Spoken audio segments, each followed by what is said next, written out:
نحمده ونؤمن به ونتوكل عليه ونعوذ بالله من شرور أنفسنا ومن سيئات أعمالنا من يهده الله فلا مضل له ومن يضلله فلا هادي له ونشهد أن لا إله إلا الله وحده لا شريك له ونشهد أن سيدنا وسندنا وقائدنا ومولانا محمدا صلى الله عليه وسلم عبده ورسوله أما بعد قال الله تبارك وتعالى في كلامه المجيد والفرقان الحميد أعوذ بالله من الشيطان الرجيم بسم الله الرحمن الرحيم يا أيها الذين آمنوا اجتنبوا كثيرا من الظن إن بعض الظن إثم ولا تجسسوا ولا يغتب بعضكم بعضا أيحب أحدكم أن يأكل لحم أخيه ميتا فكرهتموه صدق الله العظيم. قال حبيبنا صلى الله عليه وسلم إياكم والظن فإن الظن أكذب الحديث.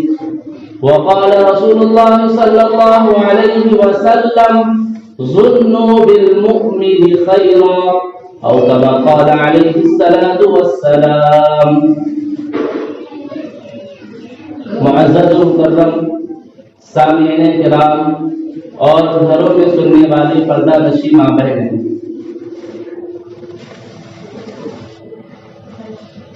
میں نے خطبے میں جن آیات کا اور سرکار دو عالم صلی اللہ علیہ وسلم کی جن باتوں کا سہارا دیا، اس کی روشنی میں آپ حضرات کے سامنے بدگمانی اور اس کا علاج اس عنوان پر کچھ دیر لب کشائی کرنے کی جسارت کروں گا، یعنی کوشش کروں گا کہ ان آیات اور احادیث کی روشنی میں کچھ باتیں آپ کے سامنے عرض کروں.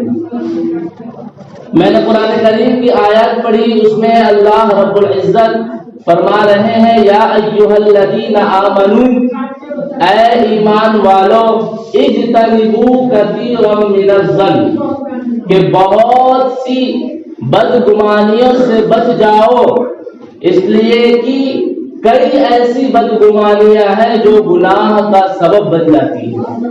وَلَا تَجَسَّسُوا، اور ایک دوسرے کی ٹوہ میں مت لگو، ایک دوسرے کی جاسوسی مت کرو.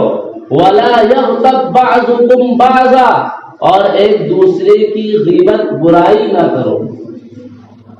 کیا تم میں سے کوئی اس بات کو پسند کرتا ہے کہ وہ اپنے مرے ہوئے بھائی کا، اپنے مردار بھائی کا گوشت کھائے؟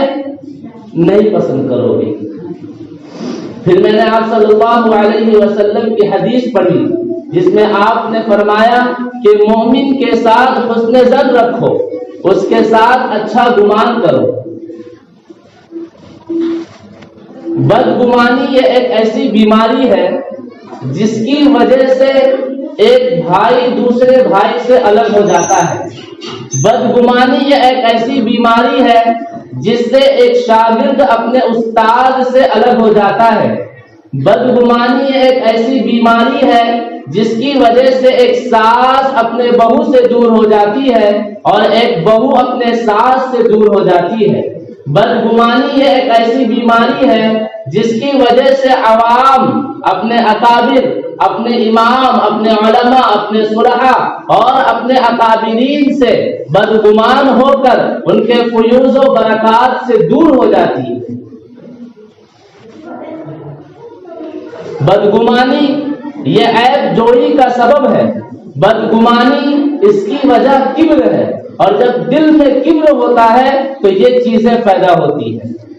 دراصل بعض وہ چیزیں جو ظاہری طور پر ہمیں کچھ نظر آتی ہے اور ایسا لگتا ہے کہ یہ غلط ہے، ایسا نہیں ہونا چاہیے، لیکن جب اس کی حقیقت کا پتہ کرتے ہیں اور اس کے بارے میں جب ہم جانچ کرتے ہیں تو حقیقت جب کھل کر ہمارے سامنے آتی ہے تو ہمارے پیروں تلے سے زمین کھسک جاتی ہے کہ میں اس چیز کے متعلق یہ سمجھ رہا تھا، میں اس آدمی کو اتنا برا سمجھ رہا تھا، اس کے بارے میں میرا یہ گمان تھا، لیکن حقیقت جاننے کے بعد وہ خود پر شرمندہ ہو جاتا ہے۔ جیسے امام شافعی اور امام احمد رحمۃ اللہ رحمہم اللہ کا ایک واقعہ ہے کہ امام شافعی امام احمد رحمۃ اللہ علیہ کے یہاں مہمان بن کر تشریف لائے۔ جب آپ مہمان بن کر تشریف لائے تو آپ نے رات وہاں پر قیام کیا۔ جب رات آپ نے کھانا تناول فرمایا تو حد سے زیادہ کھایا اور خوب کھایا۔ حالانکہ اہل اللہ کے بارے میں یہ بتایا جاتا ہے کہ وہ کم کھاتے ہیں تو تھوڑا کھاتے ہیں، لیکن عادت کے الٹا امام شافعی نے خوب کھایا، زیادہ کھایا۔ پھر آپ رات میں کمرے سے نکلے اور بغیر وضو کیے ہوئے آپ مسجد چلے گئے۔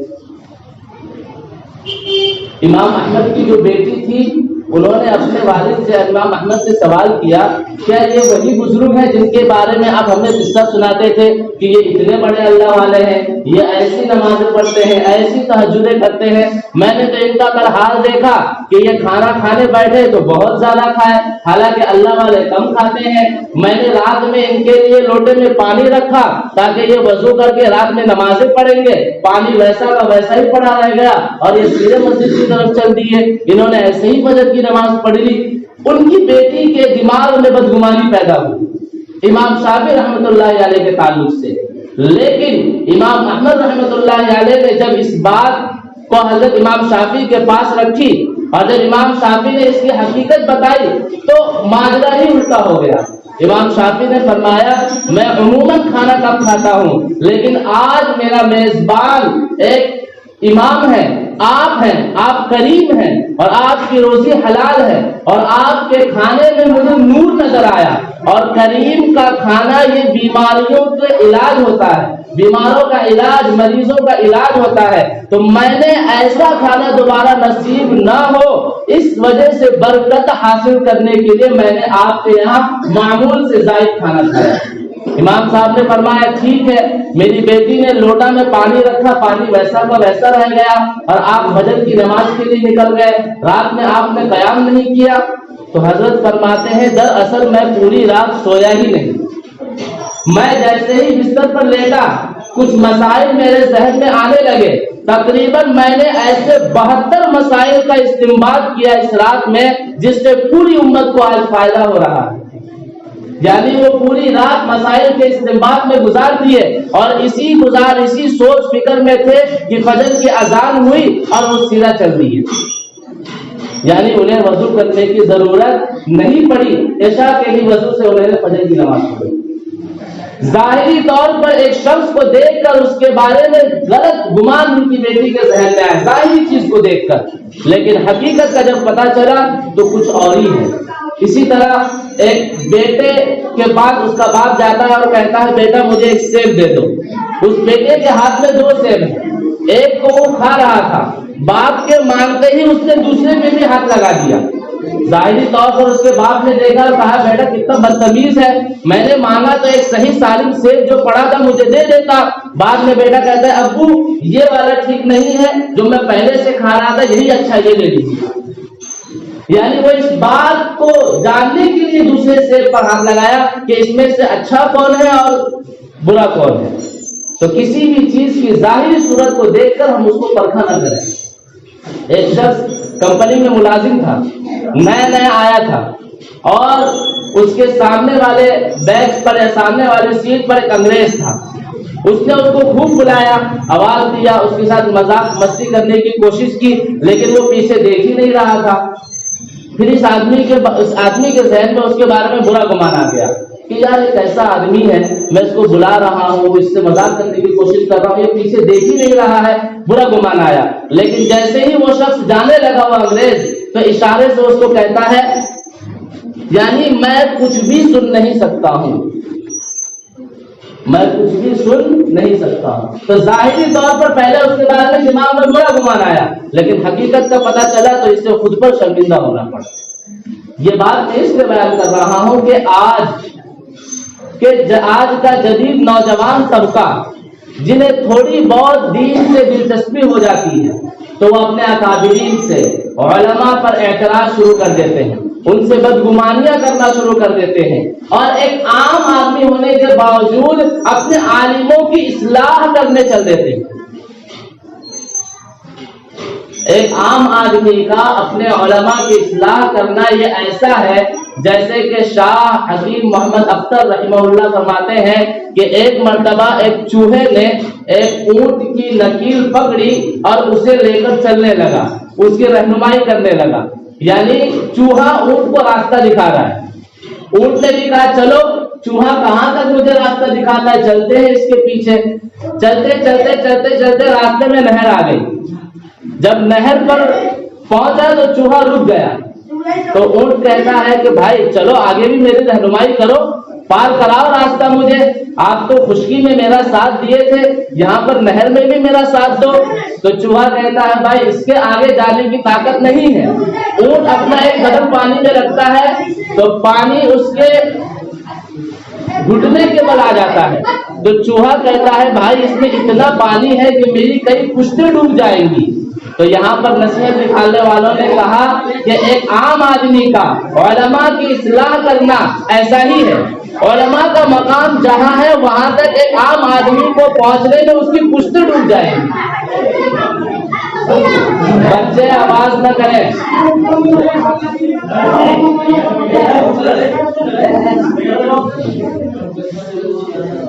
تو اسی لیے عام طبقہ اور جدید طبقے سے درخواست ہے کہ وہ اپنے علماء سے اور اپنے اکابرین سے بدگمان نہ ہو۔ اسی لیے آپ صلی اللہ علیہ وسلم نے کہا ویسے بھی ایک عام آدمی سے آدمی کو حسن ظن ہی رکھنا چاہیے، یہاں تک کتابوں میں آتا ہے اگر کسی کے منہ سے شراب کی بدبو آ رہی ہے تب بھی اس پر حد نہیں لگانا ہے۔ کیوں؟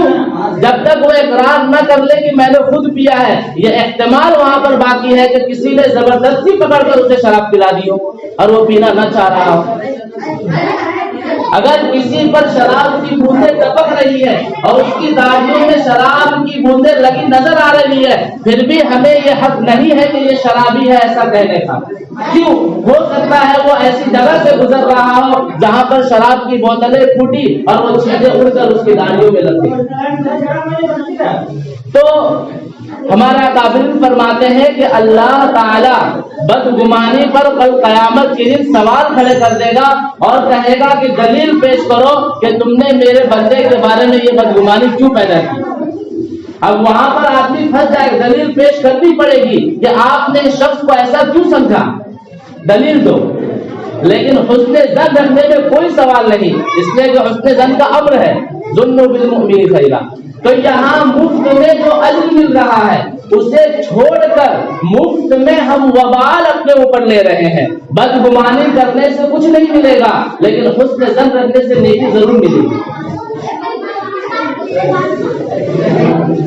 تو آپ صلی اللہ علیہ وسلم کی بات اور احادیث اور قرآن کریم کی ان تمام آیات سے ہمیں یہ پتہ چلتا ہے کہ جب تک کوئی شرعی عذر کے بغیر واضح دلائل جب تک ہمارے پاس موجود نہ ہو، ہم ایک دوسرے کے متعلق حسن ظن رکھیں، اپنا گمان صاف رکھیں اور بدگمانیاں دل میں نہ لائیں۔ اللہ تعالیٰ ہم سب کو حسن ظن کی توفیق سے مالا مال فرمائے۔ اور آج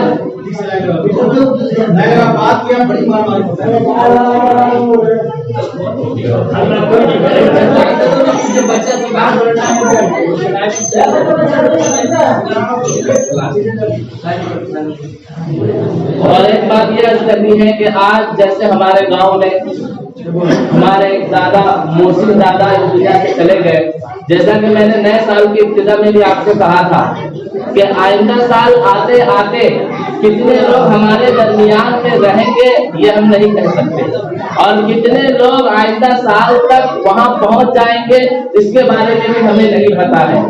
تو ان کے لیے ہم سب دعائیں مغفرت کریں۔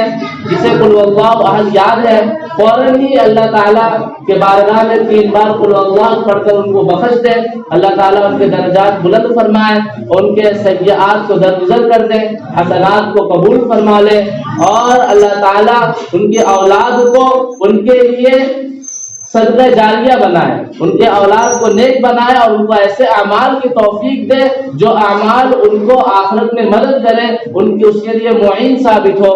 اللہ تعالیٰ ہم سب کو خیر کے کام کرنے کی توفیق عطا فرمائے اور برائیوں سے بچنے کی توفیق عطا فرمائے۔ وما توفیقی الا باللہ۔